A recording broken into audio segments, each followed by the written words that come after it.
ایسا تھا. بہرحال میں راحت اندوری صاحب کے شعر سے ان کے انداز سے میں چاہوں گا کہ ہمارے اقبال بھٹکی سر آئے.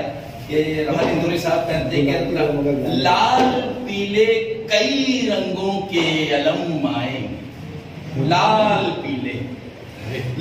پیلے کئی رنگوں کے علم آئیں گے, پھر اس کے بعد یہ ہوگا کہ ہم آئیں گے. تو یہ ہم جو ہے وہ اقبال بھٹکی سر ہے, وہ آپ کے سامنے مجذوب کے تعلق سے جو ہے اس کا تجزیہ پیش کر رہے ہیں. جناب اقبال بھٹکی سر.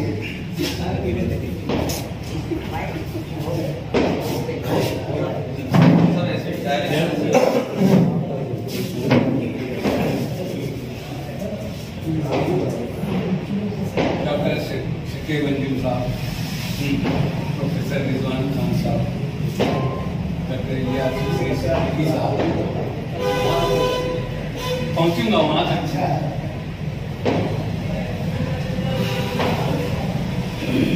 صدر مجلس اور اس مجلس کے تمام شرکا, یہ شاید یا غالباً میری پہلی نشست ہے ایسی کہ افسانوی نشست ہے اور ڈرامائی نظامت ہے.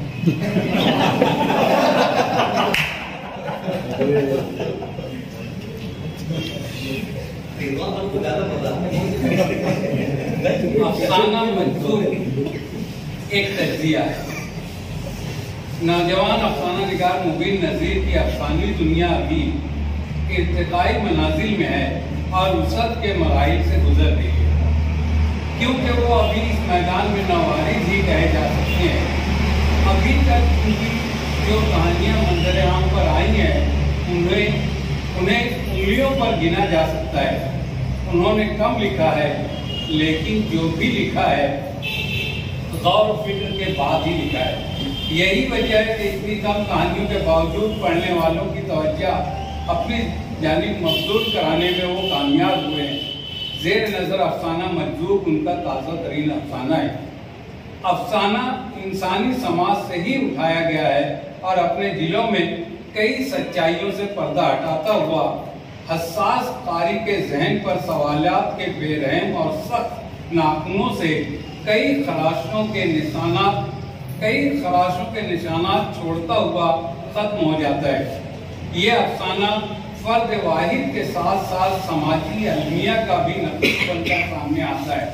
اس افسانے میں وہ صرف فرد سے فرد کا, مصنف کا فرد سے اور فرد کا مصنف سے, بلکہ سماج کا سماج سے مکالمہ بھی قائم کرنے کی کوشش کرتے ہیں.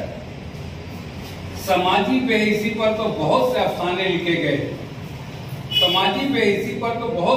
لکھے گئے ہیں, لیکن اس افسانے میں مصنف نے سماجی رویے کو ایک مختلف زاویے سے دیکھنے کی کوشش کی ہے. انہوں نے افراد اور سماج کی بے مروتی پر تیکھے انداز سے روشنی ڈالی ہے اور بتایا ہے کہ ہمارے معاشرے کا عام تعلیم یافتہ طبقہ بھی ابھی تک اپنی تعلیم کو رہنما نہیں بنا سکا ہے اور فرسودہ رسوم سے وابستگی اور ان کے خلاف بغاوت دونوں صورتوں میں جب بھی برسر پیکار ہوتا ہے تو انتہا کو پہنچ جاتا ہے اور اس طرح ہمیشہ اپنا ہی دامن آلودہ کرتا ہے اور نقصان اٹھاتا ہے. افسانے کا یہ بیانیہ کہ برسوں انتہائی قلیل معاوضے پر ملازمت کرنے اور ایک بڑی رقم دینے کے باوجود انتظامیہ کے افراد اس کی بجائے اپنے رشتہ داروں کو ملازمت پر مستقل کرتے رہے, تو ٹینشن کی وجہ سے اس کی یہ حالت ہو گئی. اپنے اندر بڑی معنویت رکھتا ہے اور کئی سچائیوں سے پردے ہٹاتا ہے. ہمارے یہاں تعلیم اور تعلیم یافتہ افراد کو کبھی وہ مقام و مرتبہ حاصل نہیں ہوا جس کے وہ مستحق تھے اور جن کی رہنمائی میں آگے بڑھنے کے چلن کو عام کیا جاتا اور ان پر اعتبار کیا جاتا. دوسری طرف وہ لوگ بھی نشانے پر آئے جو تعلیم یافتہ کہلاتے ہیں. انہوں نے ان پر سیدھا نشانہ سادھا ہے کہ تعلیم کے نام پر رشوت اور تعلیم کو تجارت بلکہ ایک گورکھ دھندا بنانے میں ان لوگوں کی غفلت شعاری اور لاپرواہی کا بھی بڑا ہاتھ رہا ہے. اس افسانے کا مرکزی کردار ایک مجذوب خاتون ہے جو اپنی دیوانگی کے عالم میں گلیوں اور سڑکوں پر ماری پھرتی رہتی ہے. افسانہ میں راوی میں ہے جس سے مصنف کی ذات بھی مراد لی جا سکتی ہے اور کسی سوداگر کی آپ بیتی بھی تصور کی جا سکتی ہے۔ راوی افسانے کے مرکزی کردار سے اتنا ہی واقف ہے کہ وہ ایک پاگل ہے اور گلی کوچوں میں بھٹکتی رہتی ہے۔ وہ اس کے ماضی میں جھانکنے کی کوشش کرتا ہے لیکن جھجک کر پھر واپس اپنے بیانیہ کی طرف لوٹ آتا ہے۔ راوی کی اس جھجک کی وجہ سے پگلی کا کردار ایک بار پھر اندھیرے میں چلا جاتا ہے اور اس کے کردار کے وہ عباد جو راوی کے بیانیہ سے واشگاف ہو سکتے تھے پردہ خفا ہی میں رہ کر سسک کر سکڑ کر اور دب کر رہ جاتے ہیں۔ یہ پاگل عورت اکثر مصنف کی دکان پر سودا لینے آتی ہے۔ راوی اس کی پسند کی چیز اس کے سامنے کر دیتا ہے جو پگلی قیمت دے کر خرید لیتی ہے اور چلتی بنتی ہے۔ راوی کا بیان ہے کہ پگلی جو قیمت ادا کرتی ہے اس سے اس کا نہ تو کوئی نقصان ہوتا ہے اور نہ کسی قسم کا اسے کوئی فائدہ ہوتا ہے۔ پگلی کے اس عمل سے مصنف کا ذہن ان خیالات و افکار کی طرف مراجعت کر جاتا ہے جو سماج میں اس سے متعلق راسخ ہو چکے تھے اور جن کی بنا پر اس کے گرد عقیدت و احترام کا ایک آلہ سا بنتا جا رہا تھا یا بن چکا تھا۔ دوسری مرتبہ پگلی بلا قیمت ادا کیے کچھ سامان لے کر چلتی بنتی ہے۔ کچھ دن بعد وہ قیمت دے جاتی ہے۔ ایک مرتبہ پھر راوی کو نہ ہی نفع ہوتا ہے اور نہ ہی اسے اس سودے میں کوئی گھاٹا ہوتا ہے۔ اس مقام تک پہنچ کر افسانہ بھی اپنے عروج پر پہنچ جاتا ہے۔ افسانے کا سب سے خوبصورت حصہ بھی یہی ہے۔ یہاں راوی نے جس تاجرانہ ذہنیت، اس طبقے کی نفسیات اور ان کی فکر کو جس خوبصورت انداز میں پیش کیا ہے وہ لطف لینے اور حظ اٹھانے سے تعلق رکھتا ہے۔ راوی کہتا ہے اس نے مانی خیز نظروں سے میری جانب دیکھا گویا میرے دل کی بات جان گئی ہو اور بغیر دام دیے تمام چیزیں لے گئی۔ میں نے دل میں تمام سامان کی اصل قیمت جوڑ لی تھی۔ ارادہ تھا کہ جب وہ قیمت ادا کرے گی اس سے بات کروں گا، مگر اس مرتبہ وہ چکمہ دے گئی۔ میں نے قیمت اپنی ڈائری میں نوٹ کر لی۔ میں بدظن ہو گیا۔ پچھلے تمام خیالات ذہن سے جھٹک دیے کہ یہ بھی عام سی پاگل لڑکی ہے۔ میں خامخواہ اس کے پیچھے سر کھپاتا رہا۔ جب بھی اس کے متعلق سوچتا ہنسی آ جاتی۔ صرف چند سکوں کے نہ ملنے سے عقیدت و احترام کے سارے پردے نوچ پھینکے گئے، یعنی رشتے ناطے اور دیگر تمام لگاؤ کے زاویے صرف روپیہ پیسہ ہی کی بنیاد پر قائم رہ سکتے ہیں۔ یہ طبقہ یعنی تاجر طبقہ، یہ طبقہ صرف سکہ رائج الوقت میں ہی تمام چیزوں کو تولتا ہے اور اسی سے سب کو آنکتا ہے۔ کچھ دنوں بعد پگلی کے رقم ادا کر جانے سے ایک مرتبہ پھر راوی کو نہ نقصان ہوتا ہے اور نہ فائدہ۔ اس مرتبہ راوی ایک ذہنی الجھن کا شکار ہوتا ہے اور اس کے خیالات پھر عقیدت و احترام کی سرحدوں کو چومنے لگتے ہیں۔ وہ ذہنی کشمکش میں مبتلا ہوتا ہے۔ اسے کس شمار و قطار میں رکھے، شاید یہی وجہ ہے کہ اس نے اسے مطلوب یعنی خدا مست کا نام دے دیا۔ یہی وہ لوگ ہیں جن سے دل کے عادات اور محجر افعال و اعمال سرزد ہوتے ہیں۔ پورے افسانے میں کہیں یہ روشنی نہیں پڑتی کہ وہ کوئی مجذوب ہے اور نہ ہی اس کے کسی قول و فعل سے اس جانب کوئی ہلکا سا بھی اشارہ ملتا ہے۔ اس لیے اس کردار کو اس مرتبے پر رکھنے میں کچھ تعامل ہوتا ہے۔ افسانے کا عنوان اگر صرف پگلی ہوتا تو بھی کافی تھا اور شاید اس کے تاثر میں مزید اضافے کا سبب بھی بنتا۔ بحیثیت مجموعی بیانیہ کے کچھ مجہول حصے کے باوجود افسانہ اچھا ہے اور اس کی قرأت ہمارے آج کے جو صدر ہیں جناب خیال انصاری صاحب، سر پہ شعر بول رہے تھے، میں اتنا کاٹ دوں گا، میں بول دیتا ہوں شعر خیال انصاری صاحب کو میں شعر بول دیتا ہوں کہ بھائی نظر نظر میں اترنا کمال ہوتا ہے۔ کیا بات ہے؟ نظر نظر میں اترنا کمال ہوتا ہے، نفس نفس میں بکھرنا کمال ہوتا ہے، بلندیوں پہ پہنچنا کوئی کمال نہیں، کیا بات ہے، بلندیوں پہ ٹھہرنا کمال ہوتا ہے۔ جناب خیال انصاری صاحب آج کی اس نشست کے صدر آپ کے سامنے۔